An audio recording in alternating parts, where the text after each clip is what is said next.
Uno omukyala yeweera okutta omwana wa mujjawe akatambi ogenda kukafuna maaso awo. Omukulembeze w'eggwanga His Excellency Yoweri Kaguta Museveni ye avuddeyo n'ategeeza nti tayagalirangako ddala bantu baavu yadde okubasembeera nako akatambi we kali maaso awo. Biswanka kyakoze maama w'omwana w'omukulu bannange obusungu bungi nnyo nnyini ddala. Honorable Fiona Nyamutooro ne Eddie Kenzo nabo mbayina maaso awo. Rema Namakula mukazi wattu naye bamuyisizaamu eggaali. Mugamba mutya mwasibye mutya bantu bange, kansubire nti muli bulungi ba mikwano ng'enkola yaffe. Mbasaba vidiyo eno mugimpe like era n'ensaba gwe wenna atanaba kusubscribinga wano ku Suvie News Extra nti mukwano subscribinga era onyige ne notification bell olemesibwanga byonna bye mba nteekayo wano ku Suvie News Extra. Nnyo okusabirako mu mwenna abalwadde abakosefukosefu tinsaba ekisa kya Mukama ate kibatuukeko ba mikwano. Suvie Airport Pickup and Transport Service bannange tutambuliza ddala ate abantu munange sigenda kulwisa nkutandise n'omuyimbi waffe yakuyimbira kabadazo Biswanka mwina maaso wano ng'ate atufuddeyo n'atutegeeza nti maama baby ampangira abantu baagala ate okumutta. Bingi ebigambo byayogedde omuli n'okuwemula obutambe obumu si butaddewo maaso wano kuba tebwetaagisa ebigambo ebirimu si bikuumuufu bibi nnyo tebyetaagisa kuwuliriza. Abeera mpangira abatemu Uganda Police nakagiwandiikira emirundi emeka. Mbayamba buyambi n'okuyimba waneeno mu Uganda matako.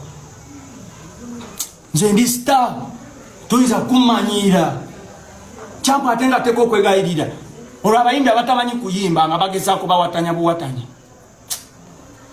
Nze mbagamba enswana okuvaana ne mbagamba kati mumpe ssente osegeera ale ne muzimpa muganda wange ngezeeko wano mulabe bulaza bw'atyo munnange Biswanka bw'avuddeyo kyokka ekyewuunyisa yazadde era omwana omulala buno obudde yavuddeyo n'atutegeeza nti kati alina abaana babiri omuwala n'omulenzi. Omuwala ye muto munnange abantu bamuzaalira.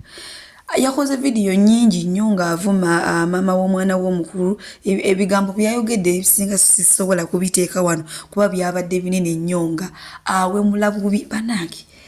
Tuzaalira abasajja naye n'azaala mu Biswanka. Olina okubanga naawe omutwe gwo mugumu nnyo tegulumwa naye nga n'omukulembeze w'eggwanga ayina kyatugamba wano nti ye yakowa obwavu n'omuntu abufaanana amulabikira bubi. Sooka omulabe mu katambi ate tweyongereyo wamma n'agaleero bannange. Enkola yange sirana n'abaavu. Nabagamba dda nsi saagala kulirana n'abaavu buli wembeera. Ku lwaki? Kubanga ntya omwenzi ndi mukristaayo njagala kugenda mu ggulu. Saagala bamalayika banzigalire tugwe omusajja omugaga olinga wali omugaga w'omu Bayibuli eyalina obugaga wano ku nsi we yatuuka mu ggulu ne bumusindika mu Geyeena. Iyo nsonga mbagamba nti buli wembeera bw'atyo omukulembeze w'eggwanga His Excellency Yoweri Kaguta Museveni munnange avuddeyo n'agamba nti ye omuntu omwavu amulabikira bubi, omuntu omwavu amulabikira ng'ekingirigiri ekyeggete. Bannange ate mulowooza tatuyisizaamu eggaali naye nga si ye yekka naye yeegasse ku mukyala Jennifer Fulufiga Nakanguubi ye yagamba omuntu omwavu amuwunyira ekivundu. We tuli maaso awo muna bwenkuzaako eno ewa Honorable Fiona Nyamutooro wamu n'omuhusband Eddie Kenzo Edirisa Musuuza Kana Kambata bannange baalabika bulungi nga Eddie Kenzo awerekedde mukyala we Nyamutooro ogenda okulayira. Bannange bonna baali bambadde nga baanekaanekanye naye nga bw'omanyi abantu b'okumutala guno ogwa social media bo tebeewummuzaako. Ate munnange mulowooza Rema Namakula tebamuyisizaamu eggaali. Bagambye bakola bannaye ndowooza Eddie Kenzo takyayagala kulaba mukazi wooli maama Amaru yadde waalinnye kubanga buno obudde ebitiibwa byali munnange omukyala gwalina ennaku zino Honorable Fiona Nyamutooro munnange yamutuusa mu ggulu ly'oku nsi yii bannange oli mukyala yamuzaalamu n'omwana ye lwaki mba mwagala okumwebula okwenkanidde awo bibi munnange nkuzaako eno ewa Grenade yasooka n'avaayo n'akola akatambi n'atugamba nti mwana w'omugenzi Paulo Kafeero ntugamba nedda munnange gwe oyagala kambaaka lererere omanyi alina oluyimba olupya ne bagamba kati gwe kyaka oyagala kututambulizaako oluyimba lwo ne munnange ayongedde n'akakasiriza ddala nti ddala kituufu mwana wa Paulo family kati ekiriwo nyinza otwalamu some time but I need this to be done quick kubanga I've seen ndabye abantu bangi nnyo balowooza ndi mu comedy simanya ndi mu biki and me I'm serious by the way Stegera and I'm very serious about this issue Stegera njagala kinjala munyambeko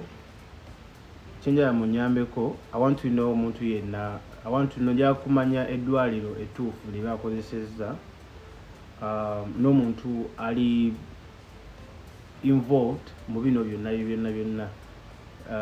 ebya DNA test yeah kubanga mbadde njagala kusindika my blood samples yeah so that we tumanya amazima namwe mutegeere because I'm seeing people like some people are really low that bagamba mbo si ndi musimanya drama chibichi and I'm actually serious so atinjala munyambe ko banange kyensaba okunyambako I want to know muntegeeze which dwaliro ki lyebakozeseza cause here I can link with that munere dwaliro eryo eddwaliro lyebakoze nalyo okukola those tests eddwaliro lya wano nelisindika straight that right nelisindika straight the samples to the hospital Stegera oba any simanyi but you guys munyambe because I'm not in contact with anyone in the family I'm not in contact with anyone else bwatyo Grenade official munange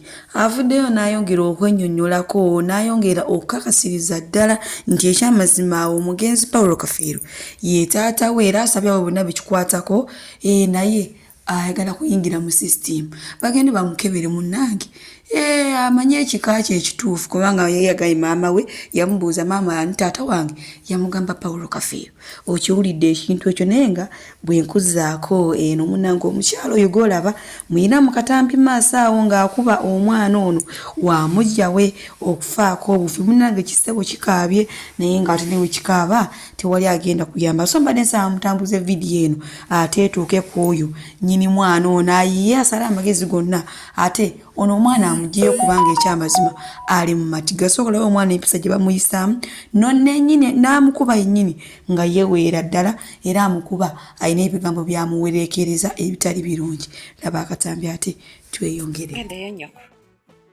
gendayo nnyoko nkuzaala kirabe ama waakyo yakisuula ne bakindekera wanene genda yakikoba nyoko jango nonekyana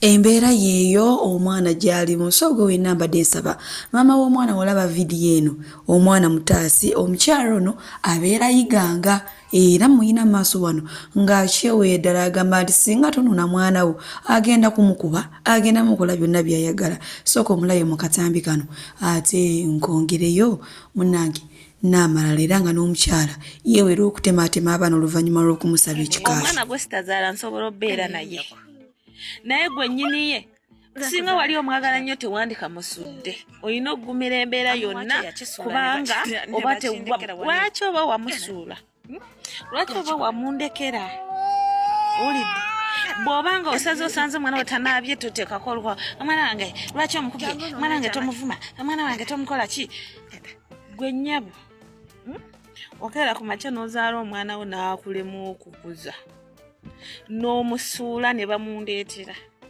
kati gumira embeera tononooza Suvi Airport Pickup and Transport Service bakasitoma baffe abalungi nyongera okubajjukiza nti emiwendo gyo twagisaliddeko ddala nga woolabaawo ate nsiiba nti bagamba nti bookinga Suvi Airport Pickup and Transport Service mukwano nze siseererako ddala oyagala kugenda mu kyalo oyagala kukima mu kyalo oyagala genda ku pate oyagala genda ku birthday oyagala kulya ku zizo kiki oyagala okulya oyagala kunona ku kisaawe oyagala kutwala ku kisaawe bookinga Suvi Airport Pickup and Transport Service ate badiyale wojja nongamba munange baddala Suvi sente zonna zirabye naye ekyamazima siziwezaawo nja kusalirako oba okitegeera kati so gwe wenna atanaba ku bookinga Suvi Airport Pickup and Transport Service onongojja n'akusalira nako olinze eki mukwano bookinga Suvi tweyongere.